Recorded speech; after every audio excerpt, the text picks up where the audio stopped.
Hello and greetings, everyone.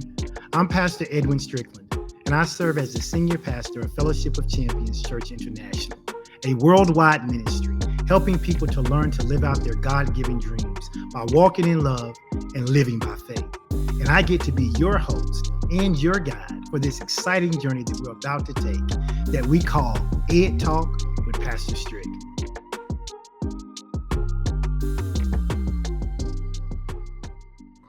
Hello, listeners. Hello. Good morning, good afternoon, good evening, whatever time it is that you are interacting with this podcast. I want to welcome you, and I want to welcome you to another episode of Ed Talk with Pastor Strick. And I am so glad I get to be your host because I am Pastor Strick. And as you guys know, here on Ed Talk, we come together each week. And our goal is to blend the realms of knowledge, instruction, faith with real world solutions. And whether you're on a quest seeking to expand your knowledge base, whether you're looking to uplift your spirit, or maybe you're just looking to find some common ground between what is practical and what is spiritual, then I want you to know that you have come to the right place. Together, every week that we come together, our goal is to forge new connections. We want to bridge the gaps between our understanding. We want to spark thought, and we want to ignite curiosity by nurturing our souls, our minds, our will, our emotion, our imagination, and our intellect so that we can be the absolute best version of ourselves that we can be. And so I am super excited to be here today. This is our next to last podcast that we'll be doing for this season. We are in season 3. I can't believe it's been 3 seasons already. This is episode number 9, I believe. We'll come back in a couple of weeks and we'll finish off the season with episode 10. And I'm just super duper excited that you guys are coming. Each time that we have Ed Talk, I enjoy the feedback that I get in between these podcasts. Again, it's designed to be supplemental, right? It's not designed to replace your time in studying the Word of God. It's not designed to replace you studying the practical and natural things that you need to do in order to be successful. It is designed to be a supplement. And so with that being said, I'm going to ask you to do a couple things before we get started. One is to help me out with a little social media outreach. Go ahead, tag a friend, a family member, let them know that Ed Talk is live today. I know sometimes we don't meet every week, and sometimes people forget, they get busy, but let them know, hey, Ed Talk is on today, and we're going to be talking about cultivating the right kind of mindset to receive feedback. And I'm telling you, I think it's incredibly important, whether we're talking about in your personal life or your professional life. And so you're not going to want to miss it. So go ahead, tag a friend, share this to your page, share it to your story. If there's people who are usually on here and you don't see them, let them know that we are live. I can see we've got people from the East Coast watching. I got people from Virginia, Maryland. I got some people from Florida. I don't know if you consider yourself to be the South or the East Coast, but I got some Florida people. Let's see who else we got. Mississippi's in the house. Georgia's in the house. Arkansas's in the house. Texas and Tennessee. So listen, go ahead, keep tagging, keep sharing, keep getting the word out, and we'll proceed and they can catch up as they come in. As always, there are multiple ways in which you can interact with the Ed Talk podcast. If you go to www.pastorstrick.com, that will take you directly to my YouTube channel. And you can not only watch this podcast, but you can watch all of the seasons and all of the podcasts since we started this endeavor. Also, if you're more of a Facebook person and you actually like to watch via Facebook, you can do that by simply going to www.facebook.com/Ed Talk with Pastor Strick, all one word. And that will take you directly to the Ed Talk with Pastor Strick Facebook page. You can stay up to date. I post other things besides just the podcast there. So if you're wanting some information about what's happening out in the corporate world, in the job sector, by all means, you should go and follow that particular page. Or if you are more of a podcast person, and I'm getting more and more into other people's podcasts, and I know that people who use podcasts, they like their certain platform. And so if you are interested in following Ed Talk with Pastor Strick on Spotify, on Google, Apple, iHeartRadio, any of the podcasts that you typically listen to, you can find me by going to www.pastorstrickpodcast.com. And if you go there, it will take you to a landing page. And on that landing page, all you have to do is look for the platform you like to interact with, click it, and then all of the episodes of Ed Talk with Pastor Strick are there. You can search the titles. You can find it by subject. And if it's something that you've missed out or something you need some information about, or you think I have something important to say about it, then by all means, click that link, and then you can go and listen to that podcast anytime you desire. Now, as I said before, we're going to jump into today's teaching. And in today's teaching, we're going to be talking about cultivating the right mindset to receive feedback. Now, on the previous Ed Talk, I got a lot of comments about the topic that we taught on, which was about the 6 laws that govern success in the workplace. We talked about 6 particular laws. I'm just going to mention them real quick. You can go back and listen to that podcast if you need to. But it was interesting because I had a lot of people send me messages or DMs asking questions, asking for follow-up about how to implement some of those things. And I thought, one of the things I didn't really talk a lot about was this idea about feedback. Because if you're going to be successful in the workplace, you also need to be a person who understands how to take feedback. And while we think that may sound simple, it's not as simple as it sounds for everybody. And so the 6 laws that govern success in the workplace, we said, number 1, you have to remember that your job is to empower your leader, whoever your supervisor is, whoever your boss is. Part of your job, if you want to be successful, is learning how to empower that person, how to make them more successful. We then said, number 2, you could not be afraid to showcase your talents. A lot of times in the workplace, a lot of people like to shrink back. They don't want to shine. They don't want to be seen. But that if you're going to be successful in the workplace, that you must learn how to showcase your talents and let people know that it was you who produced certain work product. Number 3, we said you had to seek mastery at all times, and that excellence in your performance should be the thing you always strive for. So to shorten that, we said you got to be a person of excellence. You got to be a person of excellence. Every project, no matter how big, no matter how small, you got to engage with that project as though it is the most important thing at the moment, right? It may seem small in your eyes. It may seem small in somebody else's eyes, but you got to approach it with excellence. And then number 4, we said you had to know what motivates other people. If you're going to be successful in the workplace, you got to know what drives your coworkers. You got to know what drives your boss. You got to know what drives your subordinates. You got to know what motivates them. You got to be able to get the best out of them. You got to be able to get them to go further than they were willing to go. And you got to know how to do that. And then we said number 5 was about embracing change and seeing change as an opportunity. A lot of people do not like change. I know that I mentioned if you don't like change, you should read the book, Who Moved My Cheese? I had about 2 or 3 people say, you know what? I read that book and I realized I was the mouse in the mousetrap. I was the one who was always getting frustrated every time something changed rather than seeing it as opportunity. And there's nothing like being self-reflective. And so for those who email me or message me that, I'm glad you saw that, because if you don't see change as an opportunity, you end up being left behind. It's interesting in the world that we live in now, we see so many different things happening with technology. The people who don't change, the people who keep trying to do things the way they've always done it, and they don't see change as an opportunity, and so they resist it, they're going to be left in the dust. They're going to be like Blockbuster and Hastings and Polaroid and some of those other companies who didn't change with the times. And then as a result, they now don't exist. And then number 6, we said if you're going to be successful in the workplace, that you had to cultivate a mindset of adaptability. You must be flexible.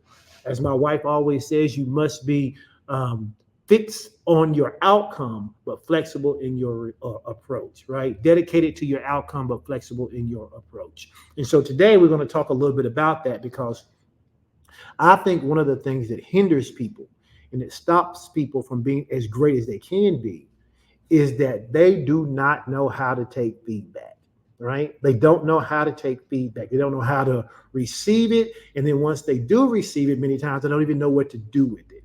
And so today I want to discuss this critical aspect of personal and professional development that I believe shows up many, many times in the workplace, but not just the workplace, right? But it can show up in relationships. It can show up in your home. It can show up in your church. It can show up everywhere.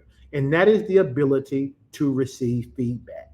Now, when I talk about feedback, I mean whether that's praise or whether it's constructive criticism. Both of those can be indispensable tools for growth if you learn how to utilize them.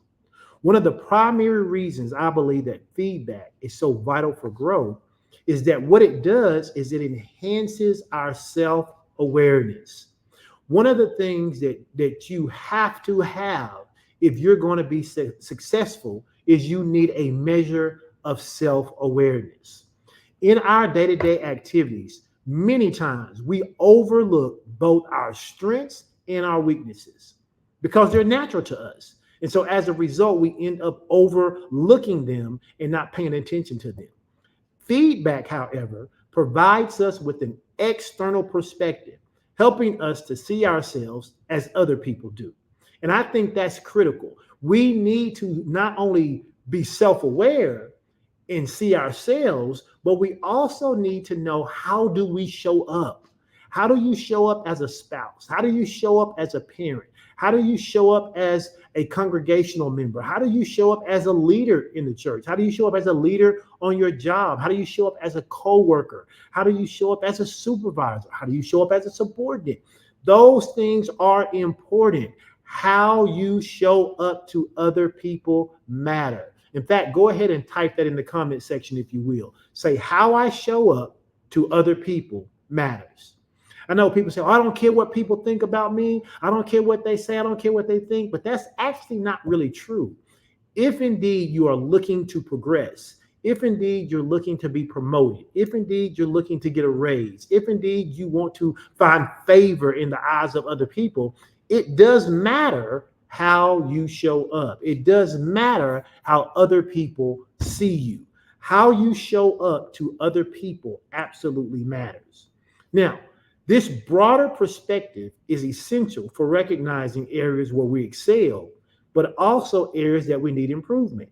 I need to know, what do I do well? I need to know what other people think I do well.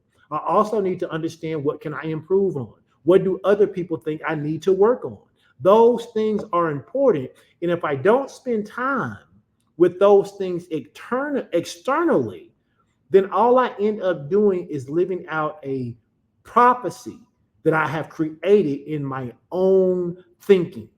And while we want to have high self-esteem, while we want to have high value and see ourselves as important, it is important to couple that with how I'm showing up to other people. So in the dynamic environment of the workplace, because that's kind of what we're talking about, because I'm tying this to these 6 laws that govern success in the workplace. So in this dynamic environment of the workplace, one of the things that I think is very important, no matter what field you're in, literally, no matter what field you're in, this idea of continuous improvement is key to both staying relevant and competitive. If you are going to be relevant, if you're going to be competitive, I don't care what industry it is in. I don't care whether you're a heart surgeon or whether you are a daycare worker. Continuous improvement is the key to both staying relevant with what's happening in your field and competitive. Because if you stop learning, you are in essence falling behind. Why? Because feedback, what it does is it acts as a guide for us, right? Directing us toward the skills and the behaviors that need refinement. that will keep us relevant, that will keep us competitive, that will keep us being the people whose name keeps coming up in the decision makers' minds and out of their mouths. When we embrace feedback, what we really do is we open ourselves up to new ideas and to new approaches.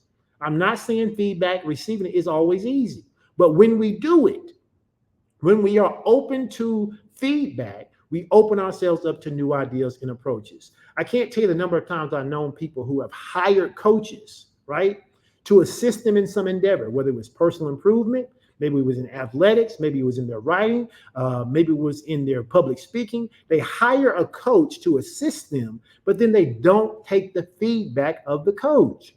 The whole idea of receiving external feedback is to keep you relevant, is to keep you competitive, but it also to make sure that you are being exposed to new ideas and new approaches. Why? Because when you're exposed to new ideas and when you're exposed to new approaches, what happens, it begins to foster this culture of continuous learning, continuous improvement, and continuous development in you. And this proactive approach to improvement starts to not only benefit you and I individually, but it also contributes to the overall success of whatever team we're on, whatever team we're leading, or whatever team we play a part of, and to the organization as a whole, which then causes you to be seen as valuable to the organization. So, this idea of receiving feedback must be learned, and it must be learned how to do it gracefully, right? Because receiving feedback gracefully is the critical step to where you get to build stronger workplace relationships and not tear them apart. It demonstrates when we receive feedback gracefully that we value the opinions and the insights of our colleagues, of our managers, and of our subordinates. Because contrary to popular belief, subordinates can give you feedback. Many organizations are involved in what they call a 360 evaluation. That means I get evaluation from my peers, I get evaluation from those who I supervise, and I get evaluations from those who I report to. Why? Because it's giving me a 360 view. The way I show up to my boss may be different than the way I'm showing up to my subordinates, which could be different than the way I show up to my peers. And I need to be aware of that. You need to be aware of how you're showing up. And the only way to do that is through quality feedback and the receiving of that feedback. Because one thing you may not be able to control is how that feedback comes, but you can always choose how you respond to it. Okay? So gracefully receiving feedback demonstrates, again, the value and the opinions that we have in those we do life with. This openness begins to foster trust and mutual respect. It starts to create a collaborative environment where everyone feels heard and valued. And you know that everyone wants to feel valued and everyone wants to be heard. We don't always have to be heard all the time, and our opinions don't always have to be taken, but we want to be heard. We want to know that we are valuable enough to be heard. Understand this. Stronger relationships in the workplace lead to better teamwork. It leads to increased morale and a more positive workplace culture. And again, while I'm talking about the workplace today, you can take this and extrapolate this to any other area of your life. If you receive feedback from your spouse, that's going to create better teamwork. It's going to increase the morale of your relationship, and it's going to make for a more positive, inclusive home life. You can take this and you can extrapolate this to your children. You can extrapolate this to the people you go to church with. You can extrapolate this to people you do life in your community with. Everybody wants to feel valued and heard. And when you can receive feedback from other people, it demonstrates to the people you're receiving the feedback from that, number one, you value their opinion, right? Number two, it lets you know that, hey, I am open to foster this mutual trust and respect. And when you learn to receive feedback, guess what it does? It opens up the pathway for you to be able to receive and give that feedback equally. Now, let's talk real quick about understanding the nature of feedback, okay? Because we talked a little bit about why it's important. Let's talk about the nature of feedback. Number one, let's just be honest with each other. Feedback doesn't always feel good. Okay? In fact, if you agree with that, you can put a 1 in the comment section. Getting feedback doesn't always feel good. How do I know? Because I have recently been engaging over the last year with a bowling coach. Okay? Now, when I started off bowling, I thought I was a decent bowler. And I would have some really good games, and I would have some really bad games. I would have sometimes during the season, because I bowl in the league, I'd have 1 or 2 games that were really, really good. But by the time I got to that third game, I couldn't figure out what was happening. And so I started to engage with this coach. And I would go practice sometimes, and he would be there, he'd give me pointers, or he would tell me what to do when I went to practice. But one of the things that I learned that even for me was difficult was to hear somebody tell me what I was doing wrong. Yeah, and I don't know if it's just me, but anybody else out there who can agree with that, having someone external from you tell you what you're doing wrong, even when you know that what you're doing is wrong, can still be a hard pill to swallow. If that's you, somebody just put in a comment and say, that's me. That's me. Now, what do I mean? I mean, he would say things to me like, hey, I noticed after you've bowled about 15 frames, which is about a game and a half, he says you start to get lazy in your approach. You start to dip your head and you don't follow through on the release. And then in hearing that, I knew he was right, but I didn't like hearing that. I didn't like hearing him talk about me being lazy in my approach. I didn't like him to say you got to become more consistent. I didn't like him saying you got to have a routine that you go through every single time. I don't care if you just had 4 strikes in a row. You need to go through the same routine every time. And then he say, do it again. Do it over. Your mark is wrong. You're not starting the same place. And that was tough to hear. But when you understand that the nature of feedback is to provide you information about your actions and your performance in order to get you to be better, then you can start to embrace the feedback. Because what is feedback? Here's what feedback really is. It's just a mirror reflecting how other people see you, your actions, your behavior, or your performance. And it brings insight that we might otherwise overlook. Listen, when I'm bowling, I don't feel like I'm lazy in my approach. When I'm bowling, I don't feel like I'm dipping my head down and not keeping my head up. When I'm bowling, it doesn't always feel like I'm not following through on my approach. But when my coach is able to take a video and say, look, this is what you're doing. And I say, well, it doesn't feel like that. He says, I don't care what it feels like. I can show you what you're doing. Feedback is just a mirror. When you have a coach, that's what that coach is doing. And we live in this society now where people, and I'm glad, people are embracing the hiring of coaches. But what good does it do to spend money on a coach if you're not going to embrace the feedback that they give you? You can only see what you can see. The coach can see what you can't see.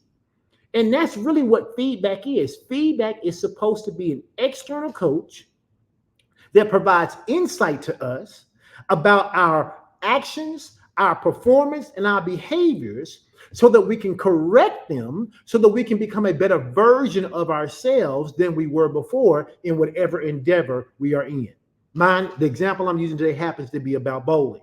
Yours could be about anything. It could be about swimming. It could be about being a better husband, a better wife, a better parent. It could be about being a better church member. It could be about being a better leader, a better pastor, a better person on your job, a better coworker. It doesn't matter what it is. Feedback's purpose is the same. It is to make sure that you and I become better as a result of having an external viewpoint of our behaviors, of our practices, of our actions, right? It's important to also remember and to get it ingrained in our mind that feedback is not designed to be judgment. Okay? Feedback is not designed to be judgment. And I think people get the two mixed up. And so people either feel like they don't want to hear feedback because they don't want to be judged, or they don't want to give feedback to someone because they don't want to appear to be judging someone. But feedback is not about judgment. It's not about the judgment of our work. It's not about the judgment of our capabilities, but rather feedback is about opportunity. It's an opportunity to gain a different perspective. The example I used about bowling, what's the perspective I'm trying to gain? I'm trying to gain a perspective that would allow me to not have inconsistent games. I'm trying to get the perspective of what am I doing in the first 5 frames of my first game that I need to be doing in the last 5 frames of my third game, right? Because there's 10 frames in a bowling game. So 30 frames in a series. I need to be as consistent in frame 1 as I am in frame 30 if I want to get the same results. And so I have to constantly be having this external feedback to make sure that I am not slipping, watch this, into bad habits, like getting lazy on my approach, like dipping my head, like not following through on the release, like not pushing the ball out on the lane far enough because I've gotten tired through the process. That is what feedback does for us. But in order to actually be able to use feedback, you're going to have to shift your perspective about it. What do I mean? You have to shift your perspective from feedback being criticism to this idea of being a constructive input. Let me explain. The first step in developing the right mindset is to shift your perspective. Your perspective determines everything. Think about it. You can take 2 people, one person who you really like and you really enjoy, another person who you don't really care that much for in terms of being around them and their personality. Listen, I know you're born again. I know you saved. I know you love everybody, but let's be real. There are some people who rub us the wrong way. So if you got 2 people and one you really, really, really enjoy being around and another person who you could really just do without, both of those individuals can say the exact same thing to you in the exact same way, with the exact same tone, with the exact same infliction. In one of them, you can receive with gladness. The other one would get on your nerve. Why? Because it has to do with the perspective. It has to do with the fact that the person you liked, it wasn't what they said, it's who said it. And for many times, we reject feedback, watch this, not because of what was said, but because of who said it. And if you want to become better at whatever it is you want to be better at, if you want to become better in the job market, which is what we're talking about here today, kind of about being successful in the workplace, regardless to who gives you the feedback, you have to be able to shift your perspective and ask this simple question. Is there any truth in the feedback? Is there any truth? I don't care if Kristen said it. I don't care if Ralph said it. I don't care if Mama San said it. I don't care if Centrisa said it. I don't care if Courtney said it. Whoever said it, is there any truth in it? And if there's truth in it, how do I use that truth to get better? Understand this. Oftentimes, unfavorable feedback feels like criticism because it's unfavorable. It's unfavorable. If you're the leader, and I know I just saw Chris's comment popped up with the heart with the fire on it. Chris is our praise and worship leader. There are times she has to give feedback to the praise team. She loves them, but in giving the feedback, it doesn't always feel good to them. Why? Because anytime you have to give unfavorable feedback, it feels like criticism. I know for a fact I can't sing. I do. I'm self-aware. I don't have good pitch, good tone. I couldn't tell you whether I'm a tenor or a soprano. I have no idea. I can't sing. But even though I know I can't sing, if I'm singing and someone tells me I can't sing, that still feels icky. It still feels like criticism, even though it's not criticism. Even if they were to say, hey, that's not how you sing that part. Here's how you need to do it. Even though I know they're right, because I don't even know the part, let alone how to sing it, it still feels like criticism. But if I want to be a singer, I have to learn to shift my perspective. I have to learn to be like, you know what? This may sting, but what's the truth in this? The truth in that is I am on the wrong pitch. The truth of this is, why am I trying to sing soprano? That's not who you are. And so I have to learn to take that criticism and say, this is not really criticism. It's actually feedback. And if I shift the perspective from criticism to feedback, then boom, now I can grow. Boom, now I can get better. And so you have to make sure that you are not taking feedback as criticism. Watch this, because of who said it. Ralph said it like that. You got to look at the truth and not at the person. I'm actually going to put this up here. You got to look at the truth and not the person, because that's what people get stuck on your job. You get stuck because you don't like the person who gave you the feedback. At home, you get stuck because you don't like the fact that your kids told you something that was true. So you told them to stay in a kid's place. You don't like the fact that somebody who you think may not have it together as much as you have it together gave you feedback, or somebody who don't make as much money as you gave you feedback. And so as a result, you keep looking at the person and not the truth. And when you do that, you see it as criticism rather than feedback, and you never get better with criticism. Okay? Understand, when you make the switch, it's a chance to see ourselves through the eyes of others, and we can identify the areas where we can grow. By shifting our perspective, we move from a place of defensiveness, all right, to a space of openness, curiosity, and embracing the idea to get better. Okay? But how do I embrace this idea to get better? Well, if you've been at any of the Ed Talks, you know I've talked about this before. It's this thing called having a growth mindset. Tracy says, I know I can't dance, but it feels like criticism when my kids tell me I can't. Right. It feels like criticism. And so anytime we receive unfavorable feedback, it can feel like criticism. But we have to be mature enough to go, you know what? I want to get better, so I got to switch my perspective. So the way I do that is by embracing something called a growth mindset.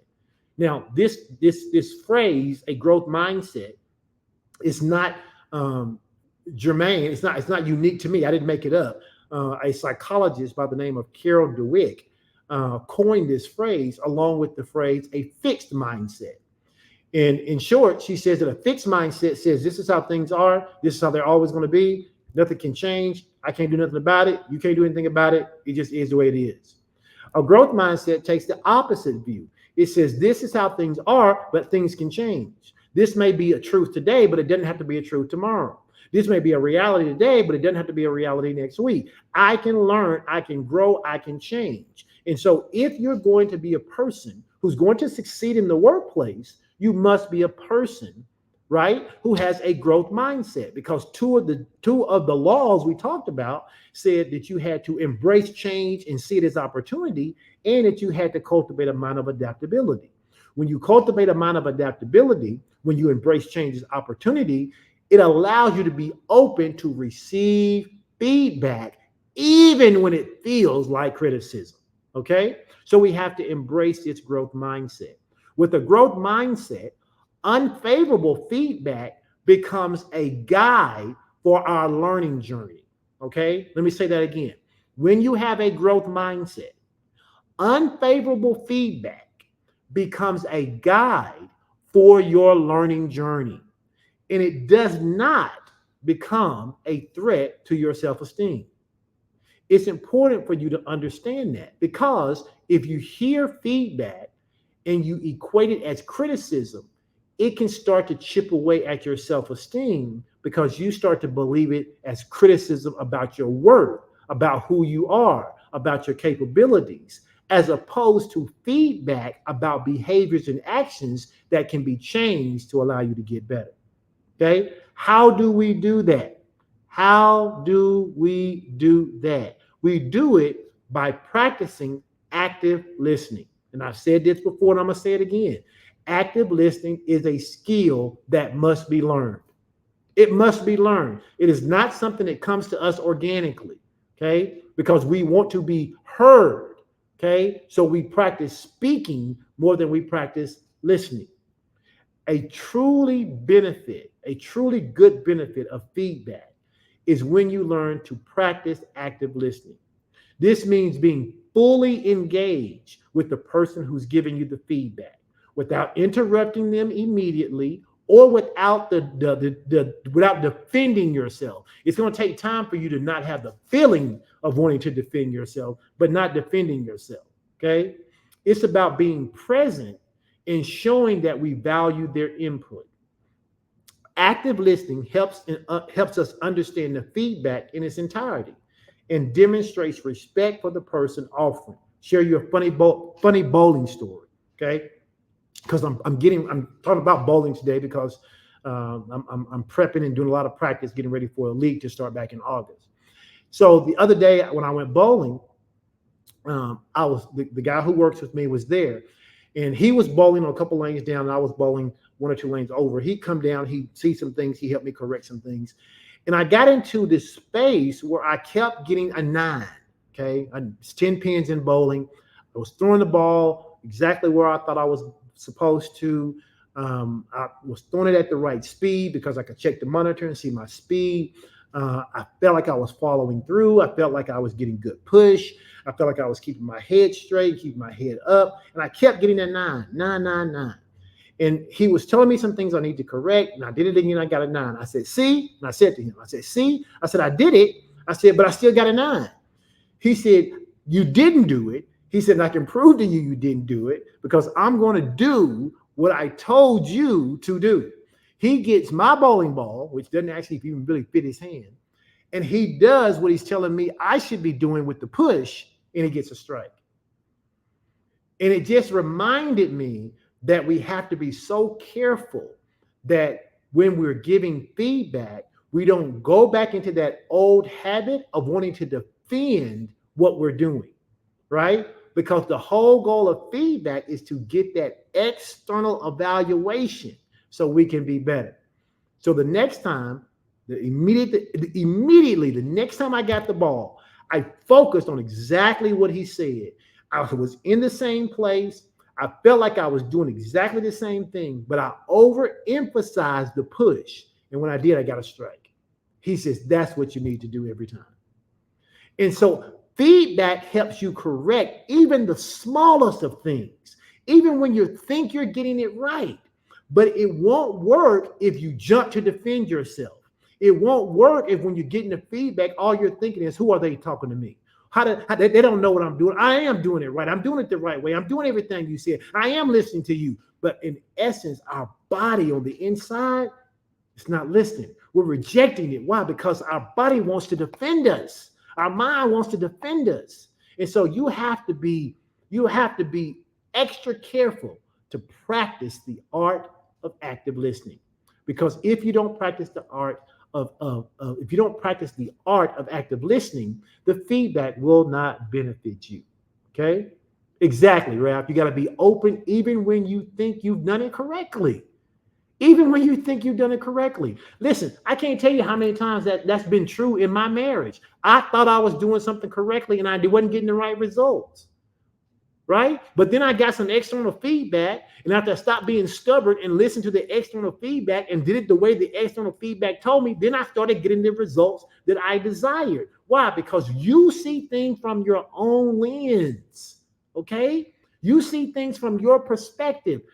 Feedback actually has a different viewpoint. It's like saying you can't see what you can't see. And if you can't see it, you can't see it. But when you can see it, then you can change it. And that's what feedback is designed to do. We talked a little bit about this when you got to learn to separate the person from the feedback. You got to separate the person from the feedback. It's easy. or it's easier to take unfavorable comments from somebody who you love, right? Someone you care about. It's a little easier. It's also easy to take unfavorable comments personally, and you can't do that. You cannot take feedback personally. Somebody put that in the comment section. Say, I cannot take feedback personally. I cannot take feedback personally. We must remember that the feedback is about our actions. It's about our behaviors. It's about our performance. The feedback is not tied to our intrinsic value. I'm valuable whether I can sing or not. You're valuable whether you get the promotion or not. You're valuable no matter what. The feedback is designed to be about actions. It's designed to be about behaviors. It's designed to be about performance, not our intrinsic value. It's the reason many times husband and wives don't want to tell each other the thing they need to do or change until they're so upset that they say it in the wrong manner. Because they think that by telling your spouse, by telling your kids, by telling your family, by telling the people you live and work with, you think that by telling them something, that it has to do with who they are as a person. In fact, so much of society believes that those of us who are willing to say something and give people feedback sometimes are looked at as people who are mean. But I'm not mean if I tell you that what you're doing is not going to produce the best results from you. It has nothing to do with your intrinsic value. Like, feedback should not be taken personally. We have to remember that feedback is just about our actions. And what happens is when you shift perspective, remember we talked about shifting perspective from criticism to feedback. What happens is I then begin to depersonalize the feedback. Okay? I depersonalize it. My coach doesn't have a vested interest in me becoming a worse bowler. So he's not talking to me about my approach. He's not talking to me about my push. He's not talking to me about my leverage. He's not even talking to me about my ball speed because he wants me to be a worse bowler, right? So whatever he says to me, I have to depersonalize it. He's not telling me that because I didn't do a good push on that particular throw, that I'm a bad husband. He's not telling me I'm not a good pastor because I didn't have a good follow through. He's not telling me I'm not a good person. He's saying that action is not the action that's going to get you the desired result, which is a strike. Okay? So we cannot take feedback personally. We have to depersonalize it. That way we can evaluate it more objectively and use it to make more meaningful improvements. You know, one of the reasons in education or really any field that you don't have someone evaluating someone's job performance who they are in relationship with is because most people assume that evaluation can't be objective, right? So you have someone who has no connection to the person, but understands the job or the role to come in and evaluate it, right? It's the reason that many times, depending on what you're working on, it's good to have a third party give you the feedback than sometimes the person you have to do life with, right? Because number one, you know, you may be able to receive that feedback better from them, maybe, but also how objective is that feedback? You know, it's like if most men, not saying everybody, but most men, if their wife comes out and she asks the question, does this dress make me look fat? You know, for a lot of men, no matter what they think, they may not want to be as open with that feedback as they could be. Because maybe that particular dress does make you look bigger than what you are. Not that you're bigger, right? Not that you're overweight, not that you're a cow, not that you're a pig, right? But if a husband says to his wife, Yeah, that does make you look bigger. Most people, unless they've done the work, they hear that and they take it personal as if you're saying, I am too big, right? And so you have to make sure that you are able to have feedback and you depersonalize the feedback, who is coming from, so that you can hear the objectivity in it, right? And then you can use it to make meaningful improvements. And when you do that, when you depersonalize feedback, right? My wife says they better not leave with you. And that's true. And here's the reason why. If you ask me the question, does this dress, does these pants, does this hat, ABCD make me look a certain way? I can only be honest with you in what you've asked about that particular outfit, right? And you have to assume, right, that I'm only talking about what you asked me about. And so if you're sensitive and you say, does this outfit make me look fat? And it does, and I say yes, because I'm answering the question. Now, you can sweeten that and go, oh, you're beautiful no matter what you have on. That wasn't the question. The question was, does this outfit make me look fat? And if the answer is yes, and you can depersonalize the yes, then you could be objective and go, okay, here's the next thing you do. You ask clarifying questions. What's the clarifying question about this particular dress? Is it the way it's cut? Is it too short? Is it because I have an elongated torso and short legs, so it looks bad? Is it because my legs are longer, but I have a short torso?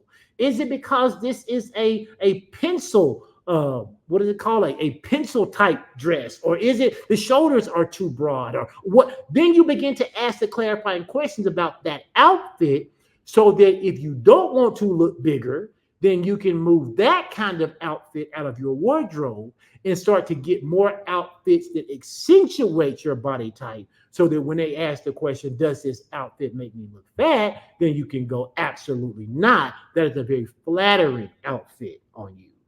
Okay? That's how we take feedback. That's how we take feedback. But if you're the person who's asking the question and you only want the answer that you've already decided you want to receive, then what good is feedback? Okay? And if you are a person like that and you show up in the workplace, you won't get promoted. You will not get, if your the supervisor's job is not just to pat you on the back and tell you that you're the best thing since sliced bread, and that the sun doesn't shine until you show up at work. That is not your supervisor's job. A really good supervisor has a great balance of telling you what you have done that is excelling, but also being able to identify the areas in which you could improve so you could become better. And if you have a supervisor who is always only ever telling you what you're doing good, that is probably a supervisor who's not very good at looking at their own weaknesses. And because they're not good at looking at their own weaknesses, they're not good at looking at yours. And if you have a supervisor who can only ever tell you what you're doing is wrong, it's probably a supervisor who only ever internally tells themselves how bad they are. You need a balance. You need a balance. You need someone who can say, hey, in this case, my coach says to me sometimes, he goes, you know what? You do really, really good with your ball speed. I do really, really good with my ball speed. I don't always do really good with my push, and I don't always follow through. But my ball speed is pretty consistent. I've gotten that down. So he says to me, listen, your ball speed is pretty good, but when you don't push with the right ball speed, this happens. Okay? When you don't follow through, even though you got the right ball speed, this happens. So these are the two areas in which we need to fix. Great on the ball speed. I've never seen anybody as consistent with their ball speed as you are, throwing two fingers. That's great. You're doing great. But we got to work on that push. Okay? Got to work on how you're pushing off toward the foul line. We got to work on that follow through.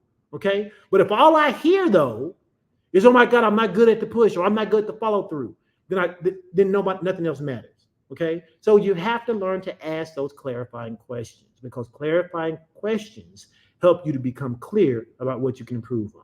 Okay? And then once you've done that, now it's time to reflect and take action. After receiving feedback, you got to take time to reflect on it. Okay? As you can tell, even by this teaching, I spend a lot of time, even when I'm not bowling, thinking about bowling. I do. I think about it.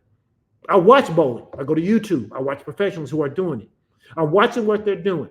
I'm watching to see when they make mistakes. I'm watching to see their body language. I'm watching to see how they recover. Why? Because my goal is to be a better bowler. Okay. I started off bowling. When I first started bowling about a year or so ago, actively again, I was probably like a 135, 145 bowler average. Okay. I've got my score up to about 185. My goal is to become a better than 200 bowler. That's my goal. Okay. My kids getting ready to go off to college. My wife is always busy, got lots of things to do. One of the things I've always wanted to do is to be a good bowler. I have the time now, but having the time is not enough. I got to be able to receive the feedback. I got to be able to depersonalize that feedback so that I don't become defensive in taking the feedback, because if I do, then I won't implement the feedback. Once I depersonalize that feedback, I can now ask good questions. Good questions have helped me to come to a good result. I can ask the good questions. Okay, when you say push, what can you show me what you mean? Okay, I want to do it. I want you to video me, because this is what I think I'm doing. Tell me, show me on a video what I'm actually doing. Okay, and then I have to go practice. I have to go practice. If you are a person and maybe you're not comfortable with public speaking, but you need to be able to publicly speak because the next promotion you want on your job is going to put you before the board. It's going to put you before your team. It's going to put you before your division. It's going to put you before your region. And you need to be able to stand up there with confidence and speak to the region, to speak to the division, to speak to the department. How do you get there? Practice. You get there by practice. Somebody may tell you, you have a lot of ums. You say, or you say, all right. You have a lot of nuances in your speech that you may not even pick up on. But unless you have an external coach to give you feedback that says, hey, in this 20-minute speech, you said 77 times. Or you said the word right 55 times. Or you said the word okay 33 times. You need somebody to give you that kind of feedback, and you can't be like, oh my God, they didn't even hear anything I said. They're just sitting there counting the number of times I said it right. Yes. That's what they were doing, because the goal is to get saying right out of your vocabulary every time you say something, right? It's to get it out your vocabulary. And so you got to then go practice. Reflection helps in processing the feedback. You got to think about it. You got to think about it. You got to visualize it. You got to go over it, even when you're not doing it. Listen, I'm bowling when I'm not bowling. I'm telling you, I'm bowling. The whole time I'm talking to you, I'm bowling. Why? Because I'm going to practice. But I'm bowling, okay? I'm bowling in my mind here before I get to the lanes. Why? Because I need to see my approach. I need to see my right hand following through. I need to see not dipping my head down. And I need to keep my head up. I need to practice. It's not enough just to listen to feedback. It's not enough to just pay a coach and say, oh, coach, I love you. Coach, you so awesome. Ooh, coach. Ooh, coach, you sure know what you're talking about. Yeah, but do you know what the coach is talking about? And do you know what the coach is talking about enough that you're willing to go out and practice it? Okay? So it's not just enough to listen to feedback. You must also take action. Somebody put in the comment section, I must take action. I must take action. And then I have to identify the specific steps I'm going to take to address the feedback. One of the things I learned to do, because I'm talking about bowling, is I developed this nuance thing that I do to help me slow down. So every time I get ready to go get my ball out of the ball return, I pick my ball up. I take my right arm, I put it in the air, and I shake it. That's all I do. I shake it. Why? Because shaking that right arm makes me slow down. It sends a signal to tell me, okay, remember your push and remember your follow through. And every time that I grab the ball and I get ready to go do it and I don't stop and I don't put that arm up and I don't shake it like this and I don't put my hand back in my ball, every time I end up not pushing or I end up not following through. So I got to learn to get to the place where I practice enough that the action I'm taking becomes something that I do automatically.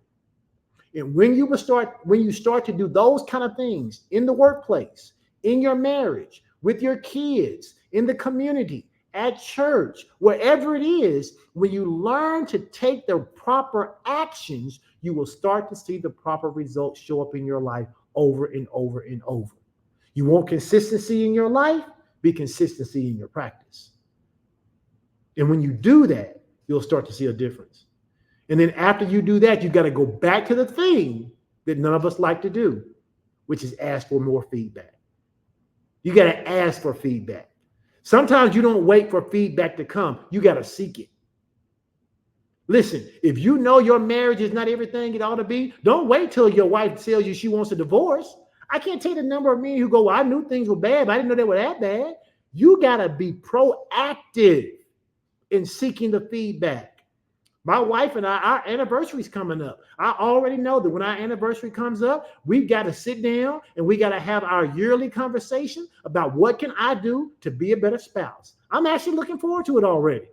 Why? Because it's something that we do every year. We don't just do it at the end of the year, but I know on the anniversary, wherever we're having dinner, whatever we're doing, we're going to slip some time and then go, okay, you've had some time to think about it. Because we started talking about it around the end of July, 1st of August. What can I do?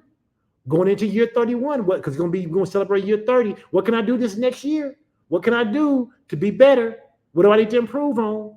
Okay. And we, no matter what, we always start off by telling each other what we do good. And then we say, but, there's a couple things. And although the couple things may not be easy to hear, I have to depersonalize it. I know she loves me. She's been with me for 30 years. She was going to leave. She could have left a long time ago. So I depersonalize the feedback that I'm going to get, right? Right. We're going into year 30. It'll be 30. Yes. So the next year will be 31. That's right. You're right. So you're 29, 30. See? Feedback. I take the feedback. My numbers were wrong. I was off. I don't take it personal. I can't believe she came on my broadcast and corrected me. No. It's feedback. So that I get it right. Because the goal is that the next time someone says something about our anniversary, I'll have the right number. See, that's how it works. Okay. So you have to seek that feedback. So let me go through this real quick, just one more time. I want to make sure you're understanding. Here is the feedback loop. I call it the feedback loop. Okay. The first thing you have to do is shift your perspective from criticism to feedback. Okay? You have to see what the words that people are sharing with you about your behaviors, about your actions, about your performance. You have to shift, okay, from criticism to feedback. You got to shift the way you see it. The second thing you have to do is you have to embrace a growth mindset. Okay? You need that growth mindset. Number 3, you got to practice the art of active listening. Number 4, you have to separate the person from the feedback. Depersonalize the feedback. Don't get caught up in the personalities when it comes to the feedback. Ask yourself, is there truth in it? Number 5, you have to ask clarifying questions. That's how you get better. And you can ask those questions once you've depersonalized, right? Once you have depersonalized the feedback, you can ask better questions. And then you have, number 6, you got to be reflective and take action. You got to spend some time. Okay? You got to spend some time going, man, let me visualize this. Let me think about this. When next time my wife asks me a question, and I gotta practice responding in a better tone. I gotta practice responding without that bass in my voice. I gotta practice. I gotta see myself doing it. I gotta take action.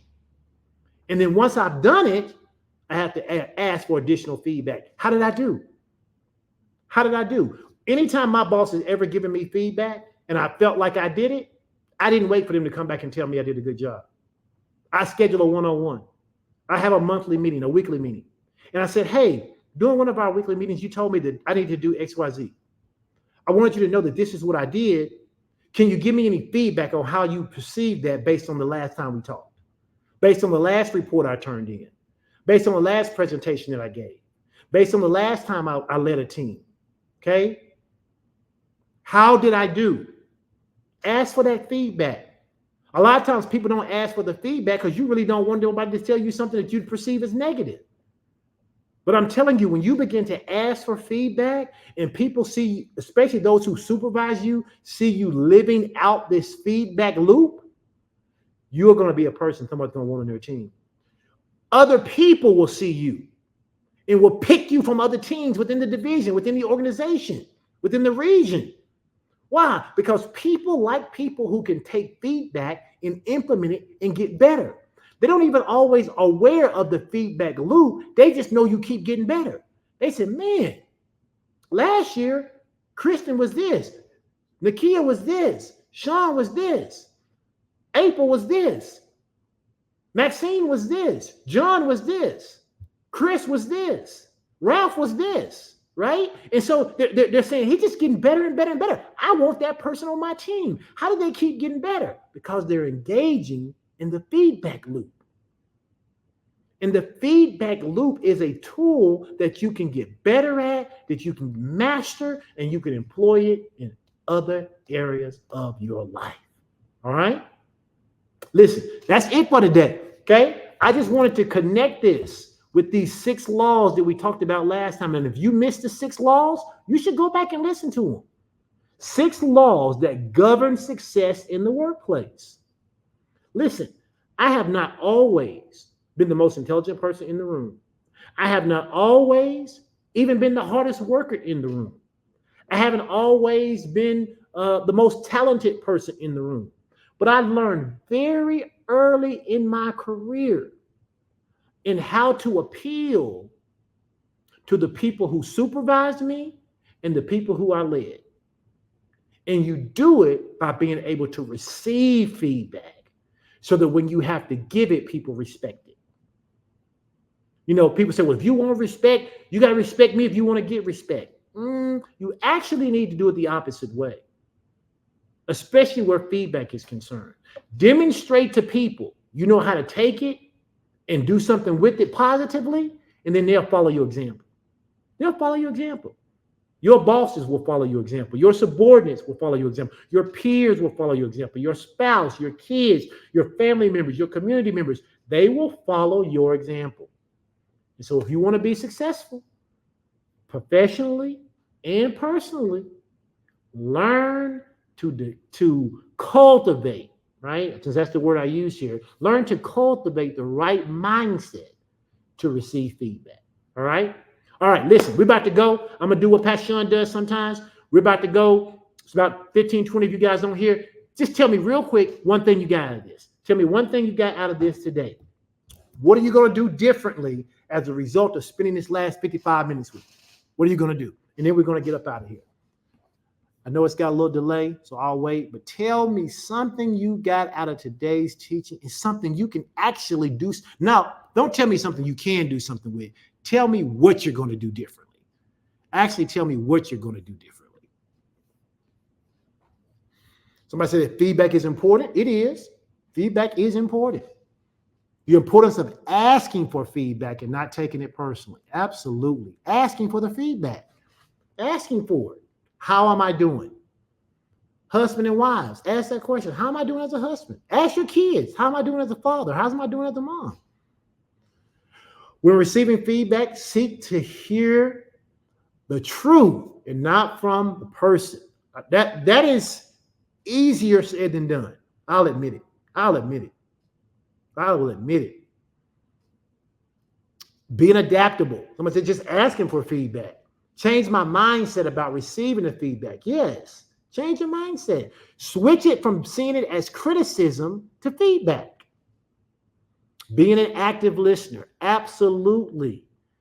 Absolutely. And that can be so hard to do when you are in defense mode. You have to learn, you have to give yourself a trigger. If you find yourself in defensive mode, maybe squeeze your finger, pinch yourself. Do something to give yourself a jolt to remind yourself, when I do this, I'm being defensive. Christian says, I will be implementing, practicing, even when I'm not applying it physically at the moment. Yep, listen, visualization is a powerful tool. Visualization, I bowled a 250 in my mind before I ever bowled a 250 in person. I saw myself. I saw myself on that approach. I saw myself following through, giving it the right push. And I did it. And I got so happy that the next game I didn't do it. Bowled a 265 and then turned around and bowled a 180. What's the difference? It wasn't the lanes. It wasn't the ball. It was me. I stopped doing what I should have been doing based on the feedback I had received. Yep. All right. All right. I appreciate you guys. Y'all keep posting. And those of you who are just hearing it, maybe you came in later, keep posting. Absolutely, Kev. Depersonalize that feedback. Listen, you can avoid a lot of arguments with people who you are in close relationship with if you learn to depersonalize feedback. Because when people you're close to start to give you feedback, man, that feels a lot different than just some third party. It hit different. And if you're not careful, you start to take it way personal when you shouldn't. So depersonalizing that feedback is so important. All right, listen, I appreciate you guys. I will be out. You're welcome. You're welcome. You're welcome. Courtney, very welcome. I will be out the next time that I do an Ed Talk, and it will be the last one for season 3. Will be Tuesday. Where's my phone? It's not the 18th. It'll be Tuesday, the 25th. June the 25th. June the 25th will be the last Ed Talk of this season. We'll take a little short summer break, and then we'll be back in the fall. Listen, if you say, oh, no, don't go. Listen, go back and listen to the ones you haven't listened to, okay? I understand everybody doesn't make them all, but if you enjoyed this one, I have several more that I've done around this idea of workplace improvement. So I encourage you to go watch those, okay? Yes, Ms. Thomas, go watch it from the beginning. Hopefully it's a blessing to you. I talk a little bit about connecting those 6 laws that govern success in the workplace, and then we tie receiving feedback in there with it. So listen, God bless you. I appreciate you all. Have a blessed day. Have a blessed week. Implement these practices in your life and get better and better and better at everything you engage in. All right. You guys take care. I'll see you later. Bye-bye.